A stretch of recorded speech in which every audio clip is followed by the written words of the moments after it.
Welcome to Life Planning 101, brought to you by Kennedy Financial Services of Eastland. Tune in every Monday morning at 8:30 on KATX and KWBY, and again on Saturday morning at 9 on KATX and KWBY as Angela Robinson joins Terry Slavens to share important financial information to help you live life on purpose. Insurance, investments, estate and tax planning, and much more. All covered now on Life Planning 101. And welcome into Life Planning 101 right here on KATX, KWBY. Terry Slavens with you on this chilly start to this Monday morning. You know, we're making it a simple November, right? And this whole month is dedicated towards making things more simple. And obviously, you know, we have a huge issue in this country. My mom sent me this over the weekend, which is funny because she really doesn't like anything to do financial. She works in our business, but she strictly edits articles or does marketing stuff or writes our checks, so we're all real nice to her. There was an article issued on November 18th with USA Today Money, and it was a foolish take. Here's how much debt the average U.S. household owes, and we owe over $1 trillion in debt right now in households. Not talking government, okay? And the average American household carries $137,063 in debt. Okay, and that's according to the Federal Reserve's last numbers. Now, it may not seem like a lot if you're talking to someone that, you know, has $200,000 income or this or that. In fact, that'd be a small amount, right? But the problem is that the median income for American households is $59,039. Okay, so you can over twice as much debt. Yeah, so I mean it's a problem, you know. And when you stack it up, it actually broke it down. The average household carries $16,883 in credit card debt, $29,539 in auto loans. Get this, $50,626 in student loans, and then the mortgages are $182,421, which I didn't think was horrible for a mortgage. Well, I thought the auto debt was low. Yeah, really. I mean, yeah, I get when you look at the price of a car. Yeah, when you go out there and look at the sticker prices, and it's $65,000. Yeah, I remember when I first got a job, and I was talking to my dad, and he said, you know, buy a house what your annual income is. And that's no longer the rule, and it can't be a rule. I mean, can you imagine? Just think about you know, your annual income and going to have to buy a house that is that amount. You're probably going to downsize. Yes. Think about that. Yep. Okay, that's a big problem in our country, that our costs outweigh where our incomes are. And that's what this article actually goes on to talk about, is that the cost of living actually rose higher than the household incomes grew. It was a great article, but I bring this up, and I felt like this is a very appropriate topic for Black Friday week. Yeah, I know. I'm a fun ruiner. Just call me fun Grinch. Hater. Yep, the Grinch, right? But it is very appropriate because I think we all need to get a little check before we go out there and spend gazillions of dollars on Black Friday and really put things in perspective, because it's easy. It's too easy now to get online, shop on Amazon, see everything that you want and say, ooh, I can pay for that over the next 3 months or 6 months. Or if I do this 0%, then I got that for 12 months. And it's easy to do that, right?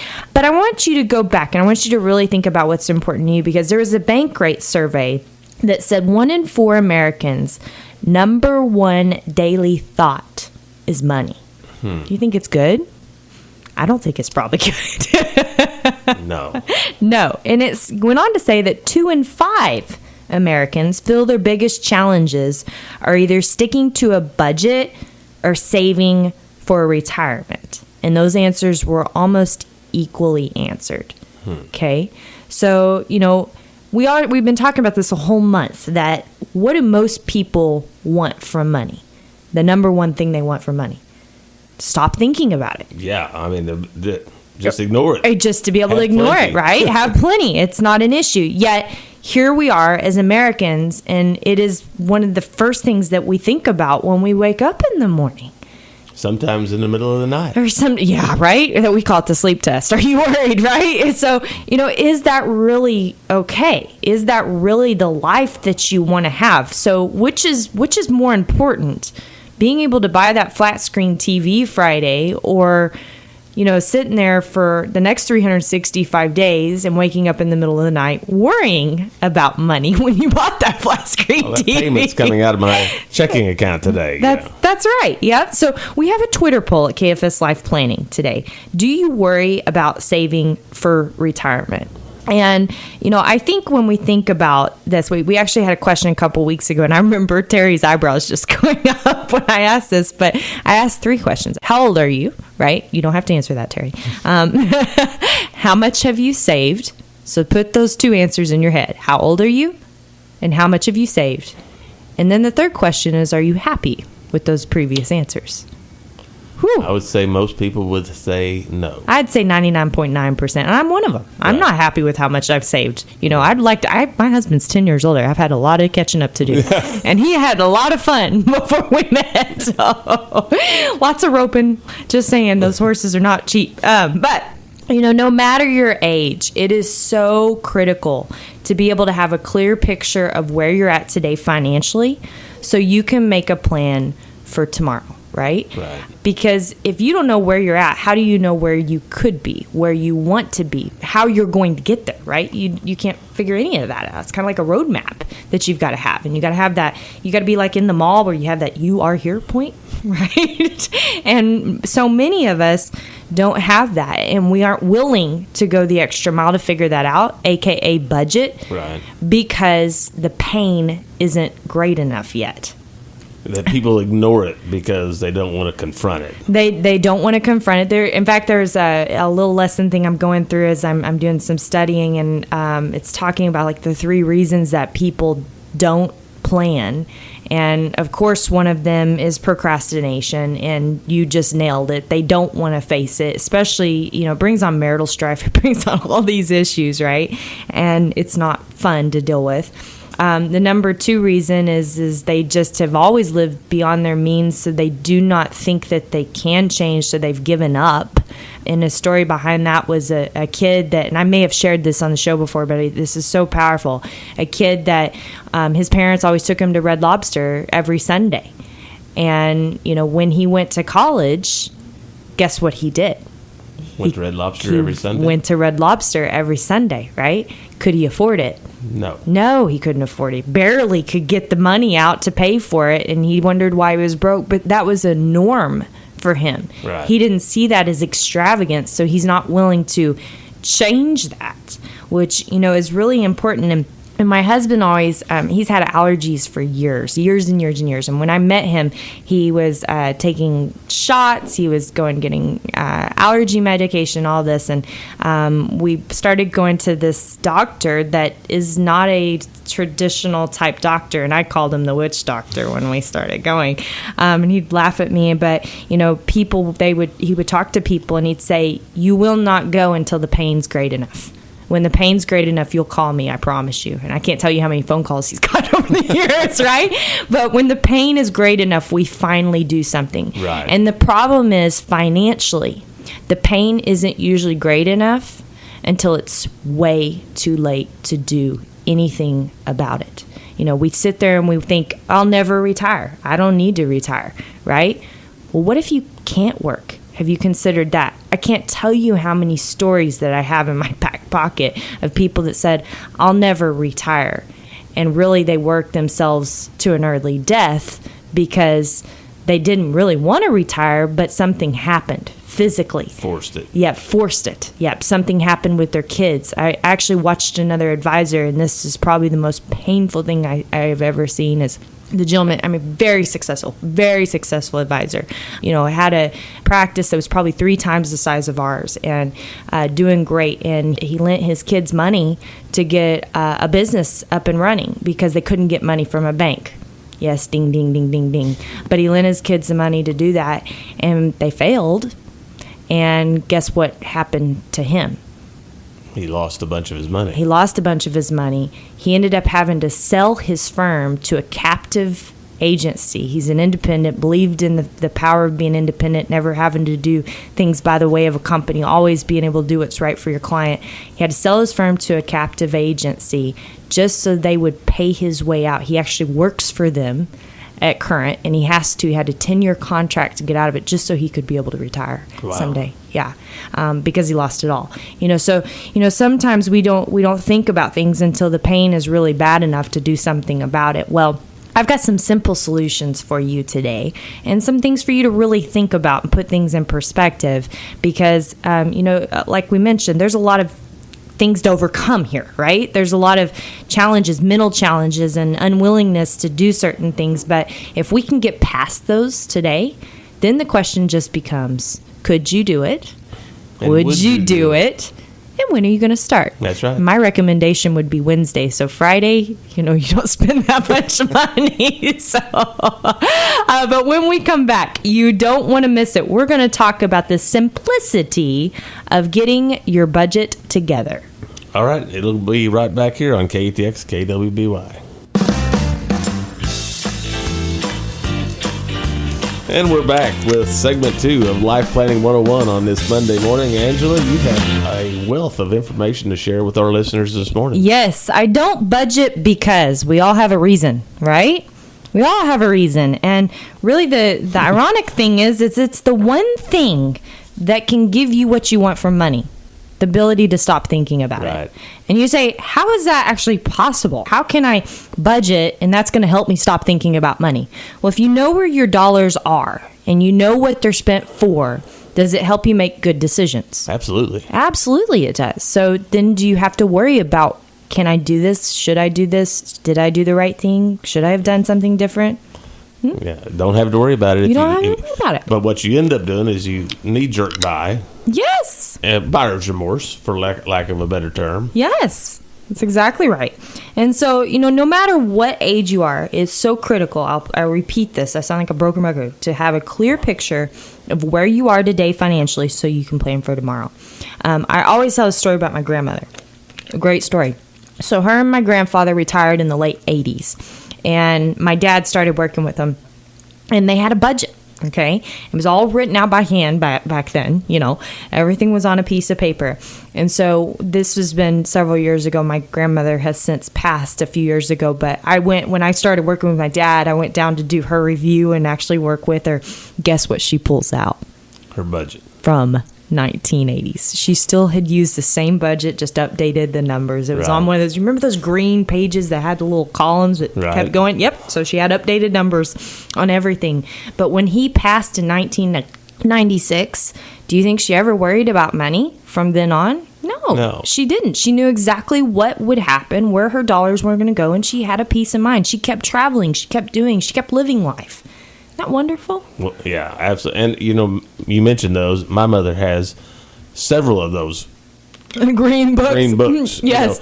So when she passes, that will be our map for taking care of everything. Exactly. And it sounds so time consuming. It sounds so overwhelming, right?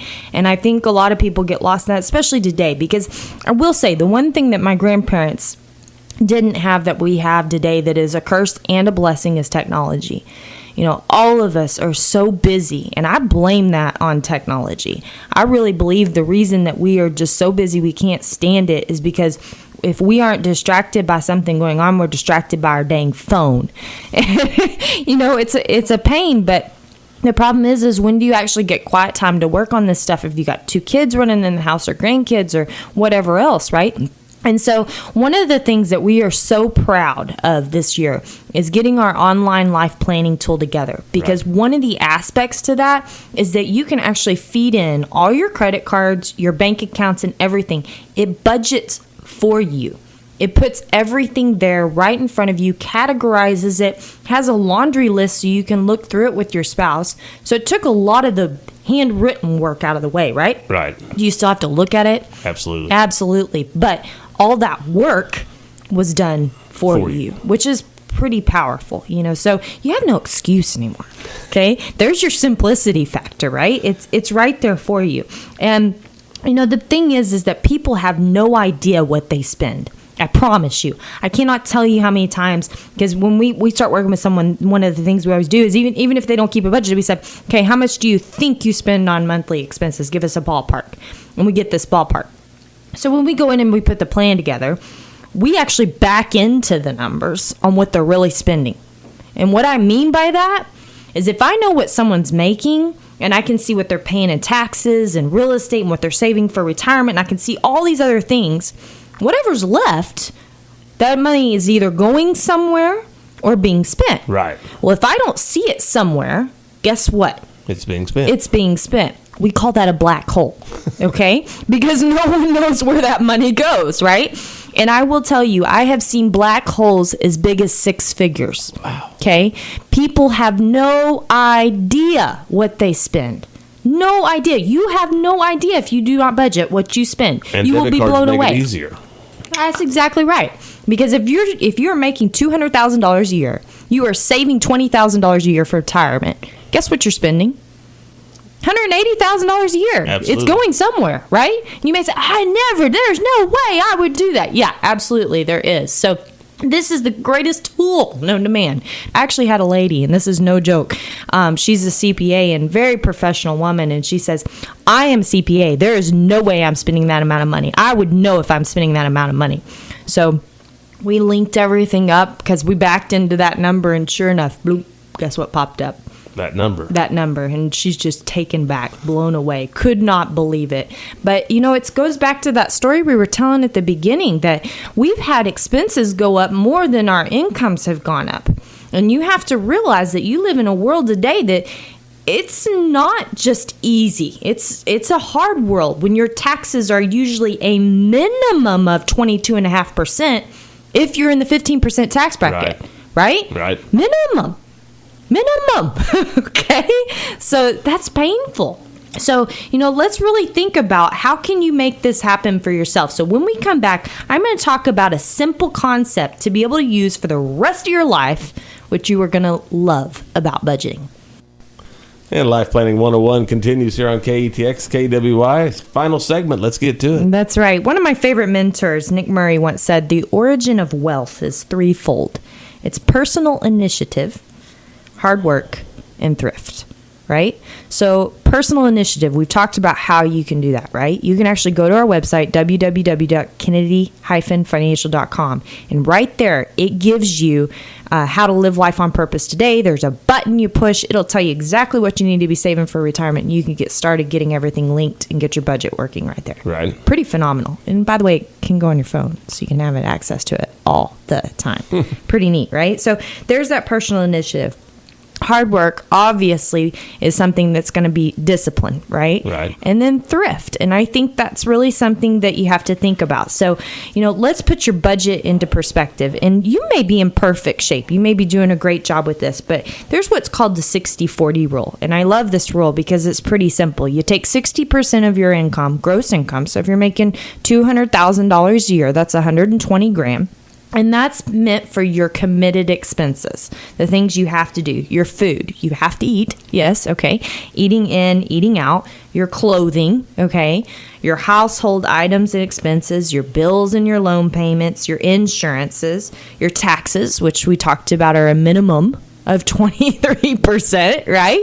If you're in the $200,000 range, it's not 23%. And then your charitable contribution. So that should all be out of your committed expenses. That should make up 60% of your budget. And that's a good first check for you. And by the way, we've got this article on Kennedy-financial.com. You can subscribe to our newsletter this week and get it. Okay, so this is listed on here, so you can actually do yourself a double check. Then the remaining 40% of your gross income, you're going to divide that to take care of today, tomorrow, and your future.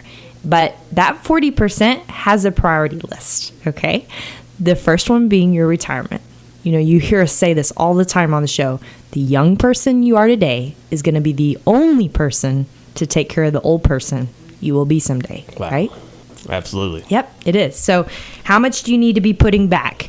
Well, don't know? Use that calculator. It's right there on the front of our website. Again, you can click on that and you can type in how much you've saved when you plan to retire, and it'll punch out a pretty basic number for you to be able to start from, to work with. Now, obviously, if we got involved, we'd help find some Uncle Sam money to do that, right? But there is a number there for you to be able to work with to know what you should have. And if you do that and it puts out a number that shocks you, Yes. don't just stop That's planning. right. Start Do something. small and Right. work your way towards it. What if you did half that? Right. What if you got Something's halfway better there? than nothing. That's exactly right. So, and then, down the road something occurs and you are able to sell something.